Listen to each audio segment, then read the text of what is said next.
Today I'm going to share something with you about our beloved Messenger sallallahu alaihi wasallam and our relationship with him. But when I start discussing this with you, it will feel like that is not my topic at all. By the end, I hope to see that it is in fact what I want to share with you. For myself personally, this is one of the most powerful lessons I ever studied in the Qur'an. And I'm very moved by this lesson. I pray that I'm able to communicate some of the beauty and the power of what I was honored to study and to learn from this surah. This lesson belongs to Surah Yasin, the 36th surah of the Qur'an. Allah Azza wa Jal describes in this surah a unique story of prophets. Typically you find that Allah Azza wa Jal sends one Rasul to one town. But in this case, Allah Azza wa Jal says, إِذْ أَرْسَلْنَا إِلَيْهِمُ اثْنَيْنِ. Allah sent two messengers to them. And the nation rejected both of those messengers. فَعَزَّزْنَا بِثَالِثٍ. Then Allah says we reinforced them with a third one. So now this nation is unique to any other nation because three messengers are giving them the message at the same time. And then their response to all three of those messengers is, and by the way, before I go on, you have to appreciate, Musa alayhi salam had to challenge one of the greatest villains mentioned in the Qur'an, Fir'aun. And he asked for the help of who? Harun. So that's two of them.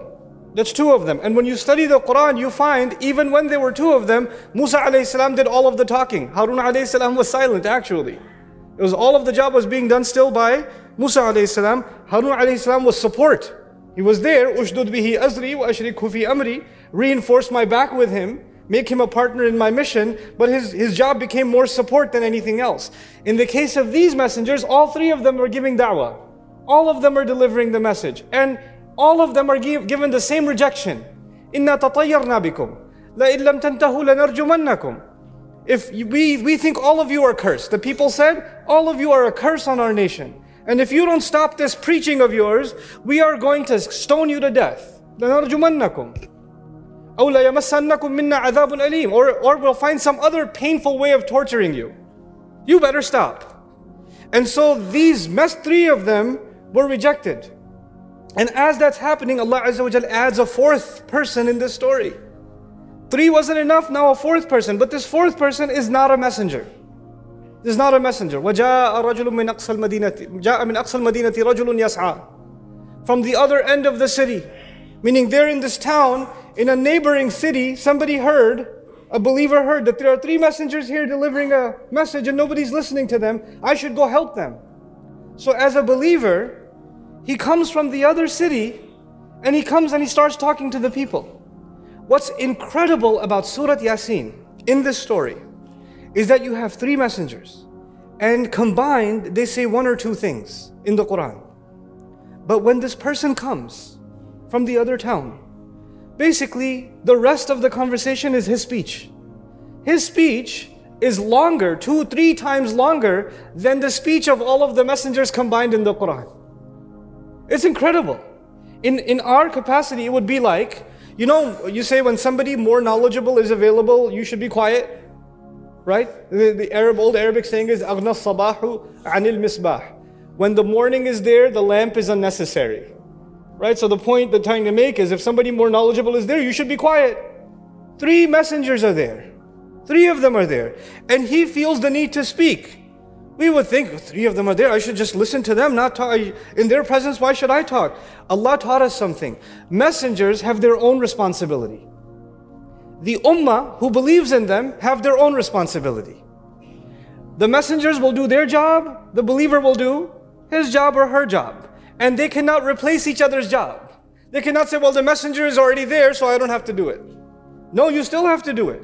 And he speaks in the Quran. His speech is recorded longer than all of those messengers. Now, the lesson being taught here, now we come to our messenger, sallallahu alaihi wasallam. The lesson being taught here is that the believer cannot say, well, the messenger came, he already did what had to be done, my responsibility is over. You see? What does Allah do in Surah Yasin after that? Right after this story, Allah describes something, and this is where I need your attention. Allah describes something that seems like it's not related at all.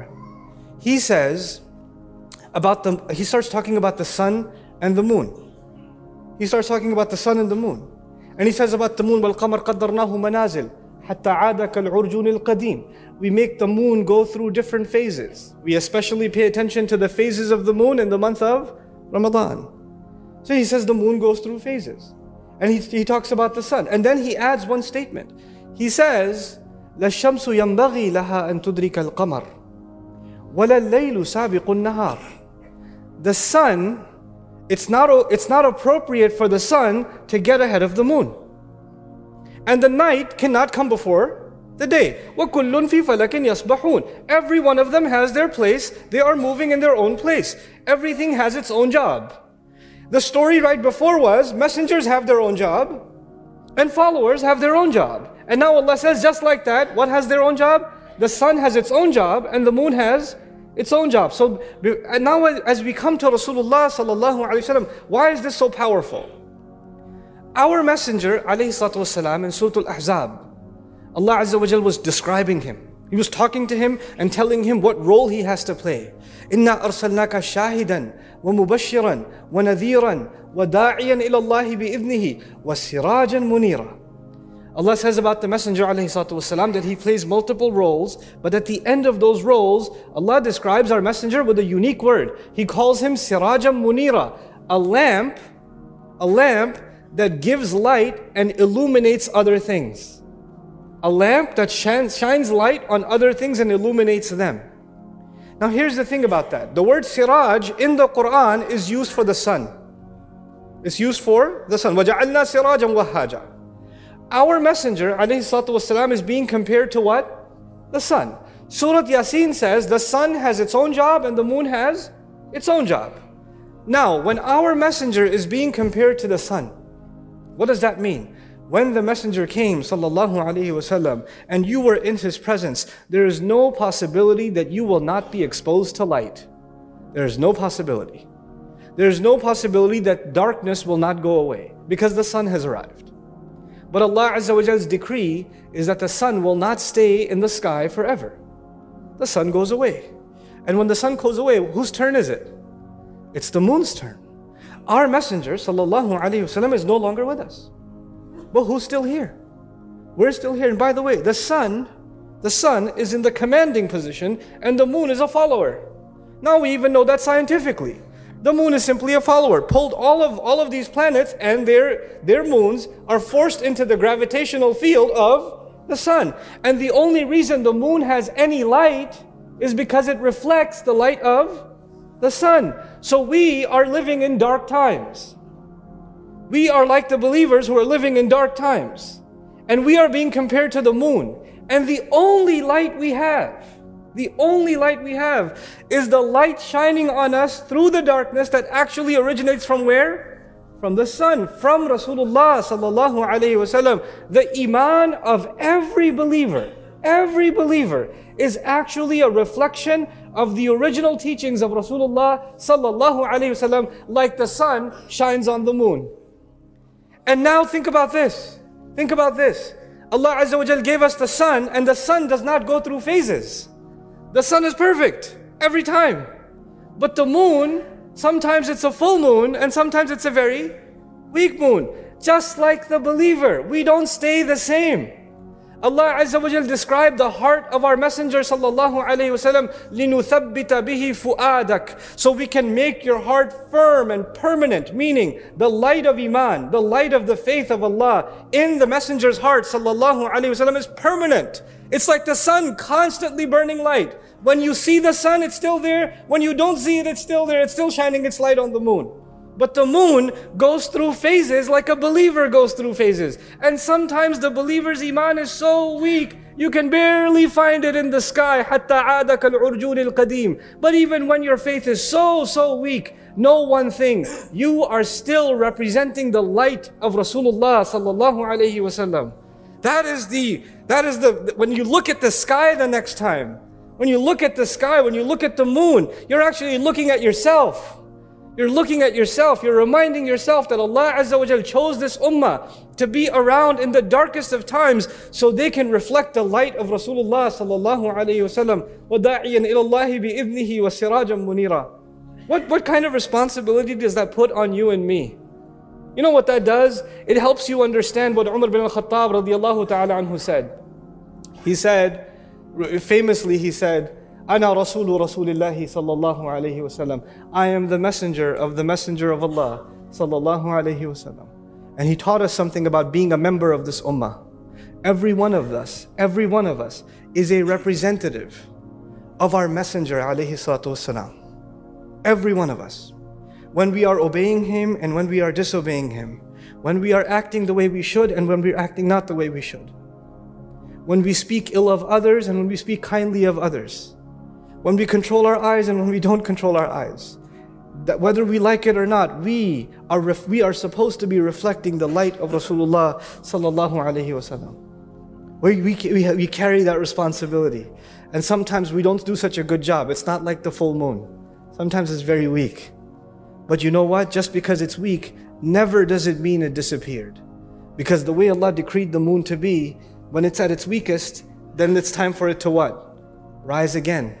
Rise again. Our messenger would say about the believer that their iman will go sa'atan fa sa'a. It will go up and down, time and time. You won't feel the same reverence and strength of faith all the time.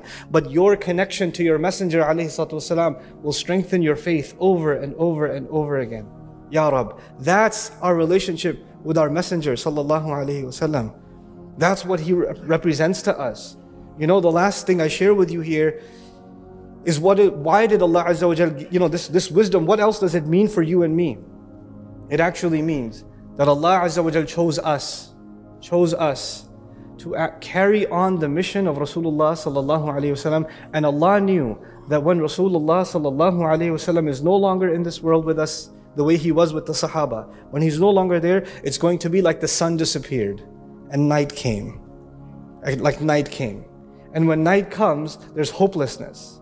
There's darkness, there's fear, there's anxiety, there's ignorance. What do I mean by ignorance? In the daytime, you can find your way. In nighttime, you can get easily lost. In the daytime, the same street is safe. At nighttime, the same street is dangerous. In the daytime, there's life. At nighttime, there's death, there's stillness. Allah Azza wa Jal chose this ummah to be the only source of light in the darkness. When everybody else is surrounded by darkness, He chose us to be the moon. He chose us for people to find light and find some hope. And when they see us, they see some glimpse of Habibuna sallallahu alaihi wasallam. That is what you and I are supposed to be. That is what Allah Azza wa Jal has given us. You know, inshallah, in the next time I speak about Rasulullah sallallahu alaihi wasallam, we'll talk about one of the most powerful ayat of the Qur'an, where Allah Azza wa Jal himself sends salawat upon the messenger alayhi salatu wasalam. And it's actually related to this lesson. So we'll discuss that at another time. But for now, I want you to reflect and really do think that Allah, whatever signs Allah has given us, the sun, the moon, the wind, the trees, every one of those signs, behind them is a lesson. Behind them is a lesson. And so the believer will never look at the sun the same way again. The believer will never look at the moon the same way again. Now you don't have to listen to a khutbah about the Messenger of Allah sallallahu alaihi wasallam to be reminded to say sallallahu alaihi wasallam. You just have to look out and the sun is coming up and you say sallallahu alaihi wasallam. The sun is now a reminder of Rasulullah sallallahu alaihi wasallam. That is the beauty of this Qur'an. It never, once you embody its view, you can never escape reminder.